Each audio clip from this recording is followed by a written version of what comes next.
E aí, gente, tudo certinho? Bem-vindos a mais um Dicas do Lipe. Vamos continuar o assunto de análise combinatória?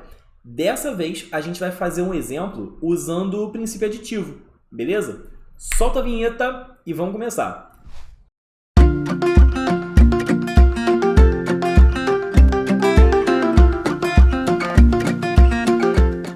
Se liga nesse problema. Quantos números pares de 4 algarismos distintos existem na base 10? Show? Tá claro o problema? Tenta fazer aí, pausa o vídeo, tenta fazer sozinho, vê o que você consegue fazer, onde você trava. Daqui a pouco a gente volta para fazer. Tudo bem? Pausa, tenta fazer. Tentou? Então vamos seguir aqui. É razoável, numa primeira vista, né? Digamos que a gente não saiba que a gente vai ter que abrir em 2 casos, tá? A gente não sabe disso ainda, eu não falei. Vamos tentar fazer direto? Vamos ver o que acontece ao tentar fazer direto, porque na prática, né, quando você estiver numa questão à vera lá na sua prova, não importa qual seja, o primeiro pensamento é esse. Vamos tentar fazer direto. Esse é o primeiro pensamento razoável, a menos que você já conheça o problema, claro. Quais são os algarismos pares? 0, 2, o 4, o 6 e o 8, tudo bem? É o 0, 2, o 4, 6 e o 8. Bom, sabendo disso, um número ele vai ser par sempre que terminar em algarismo par. Observe que os algarismos anteriores, né, a primeira casa, a segunda casa, a terceira casa, não precisam ser pares. Basta que o último algarismo, o algarismo das unidades especificamente, seja par. Tudo bem? Em outras palavras, o meu número tem que ser múltiplo de 2. E aí, ser múltiplo de 2 significa que termina em número par. Beleza? Ok. Agora que a gente sabe disso, temos 2 regras, 2 restrições. Porque ele fala que o número tem que ter 4 algarismos. Esses algarismos são distintos, na verdade isso é mais uma restrição, são 3 no total, mas visualmente a gente já tem 2 escritas, tá? O número final, né, o algarismo final tem que ser par, e o primeiro algarismo, cuidado com isso, tem que ser diferente de 0. Porque se ele não for diferente de 0, eu estaria aceitando que tivesse 0 na primeira casa. E aí eu não ia formar um número de 4 algarismos, eu formaria um número de, no máximo, 3 algarismos. Beleza essa ideia? Ok, vamos seguir adiante. Quais são as opções, então, que a gente tem?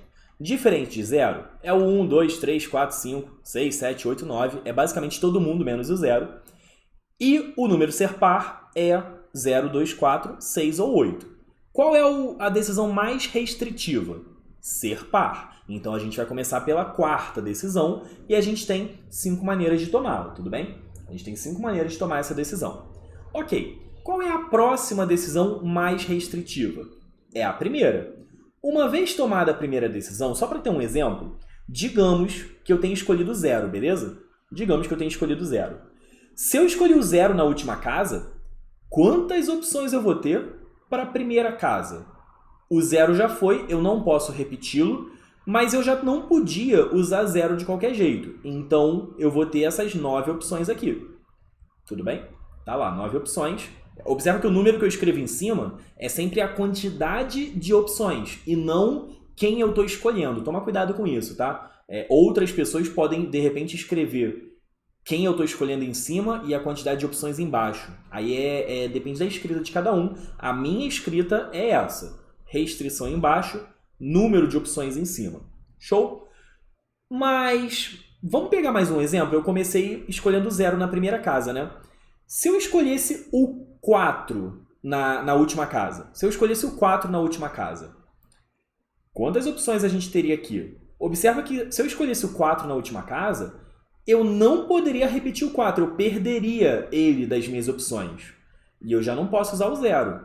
Então, o que antes eram 9 opções, passam a ser 8. Putz, e agora? A gente vai colocar 9 ou vai colocar 8? Perceberam que o número de opções da primeira casa depende de quem eu coloquei na última casa? Vocês perceberam isso? Sempre que isso acontecer, eu tô falando sempre, sim, sempre. Sempre que isso acontecer, você vai abrir em casos. Observa isso. Como o número de decisões da primeira casa depende do que é escolhido na última, a gente vai ter que abrir em casos. Isso é um fato, ok? A pergunta razoável agora é: quais casos? Quais casos que eu vou ter que usar? E aí eu respondo vocês com outra pergunta. Quem é que está gerando problema? Quem é o vacilão? Quem é que está gerando problema aqui? Perceberam que era o 0? Porque assim, se eu escolher o 2, eu não poderia mais usar o 2. Se eu escolhesse o 4, eu não poderia mais usar o 4. Se eu usasse o 6 na última casa, eu não poderia mais usar o 6 na primeira. O 8, eu não poderia mais usar o 8, ao passo que eu poderia usar os outros. Então, o 2, o 4, o 6 e o 8, todos eles funcionam da mesma maneira. É só o bendito do 0 que está funcionando diferente. Percebe isso? Então, se tivesse 0 na última casa, o 0 não influencia as opções que eu já tinha. Por isso que eu teria 9 opções. Tudo bem? Então, se liga só. É o 0 na última casa que está gerando problema. Então, quais vão ser os casos? Separaremos entre terminados em 0, 0 na última casa, ou não terminados em 0.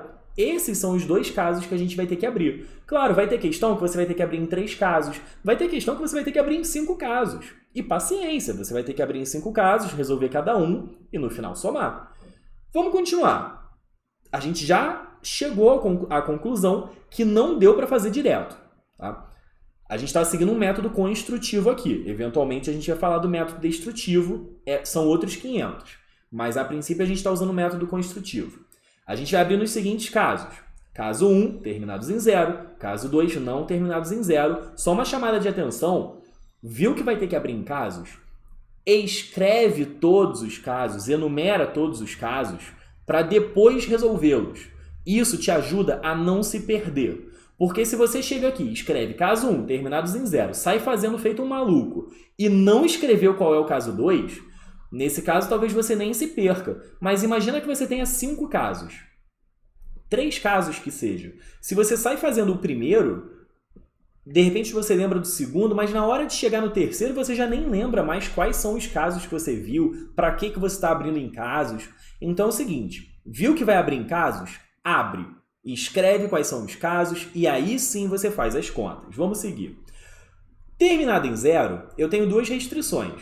O cara da primeira casa não pode ser 0, porque a gente continua tendo aquela regra dos 4 algarismos.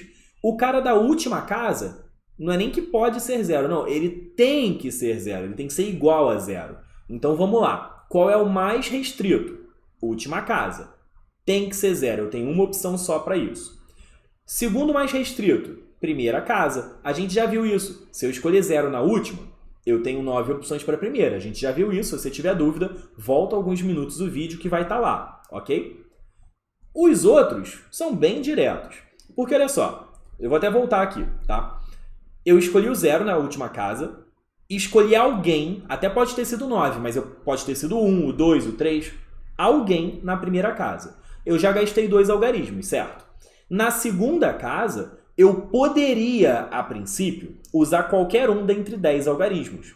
Só que 2 eu já gastei. Deixa eu tirar assim. 2 eu já gastei. Sobraram quantas opções? 8. Uma vez definido que qual dos 8 eu vou colocar aqui, eu já gastei 3 algarismos. Por isso que na terceira casa ficam 7 opções. Porque eu teria 10 opções no total, gastei 3, eu vou ter 7 opções sobrando. Se você fizer esse produto, vai dar 504. Tudo bem? Vamos seguir. Agora sim a gente vai resolver o caso 2. Primeira casa continua sendo diferente de 0, porque tem que ter 4 algarismos. A última casa é um par diferente de 0. Bom, mas por que tem que ser par, Felipe? A gente já tinha visto isso do enunciado do problema. Tem que terminar no número par. A única coisa é que nesse caso 2, não pode ser 0. Tá? Tem que ser um par diferente de 0. Então, ou vai ser o 2, ou vai ser o 4, ou vai ser o 6, ou vai ser o 8. Quantas opções? 4. Independente de quem eu escolhi. Independente de qual desses eu escolhi. Quantas opções eu vou ter na primeira casa? Tinha o 1, o 2, o 3, o 4, o 5, o 6, o 7, o 8 ou 9 de opções. Eram 9 opções no total. Mas eu acabei de gastar um dos algarismos. 2, 4, 6 ou 8. Eu acabei de gastar um deles. Eu não posso repeti-lo. Então eu vou ter só 8 opções na primeira casa. Agora o resto vai ser igual. Porque olha só, as casas do meio não têm restrição. A única restrição é que eu não posso repetir algarismo. Eles têm que ser distintos. Então se eu tinha 10 opções a princípio para a segunda casa, e eu já gastei 2 delas, eu vou ter 8 opções. Se para a terceira casa eu também tinha 10 opções, só que agora eu já gastei 3 delas, eu vou ter 7 opções. 8 com 7, vezes 8 vezes 4 também, vai dar 1.792. Lembra que a gente abriu em casos, não foi? O que a gente faz agora? Princípio aditivo, soma os casos. Perceberam que dentro do caso 1, a gente usou o princípio multiplicativo? E que dentro do caso 2, a gente usou o princípio multiplicativo também? É isso. E isso não aparece só na combinatória não, tá? Questão de inequação, resolução de equação modular, tem vários cenários em que você vai fazer isso. Abrir em casos, que seria a união, tá? Dentro dos casos, você faria a interseção, que é a ideia do e, beleza? Então, guarda esse macete, esse bizu aí, essa dica do LIP e vamos seguir adiante. A gente encerra esse vídeo aqui. Deixa eu só confirmar se a gente encerra mesmo esse vídeo aqui. Isso. A gente encerra esse vídeo aqui. Daqui a pouco a gente volta falando do método destrutivo. Valeu, gente. Até a próxima.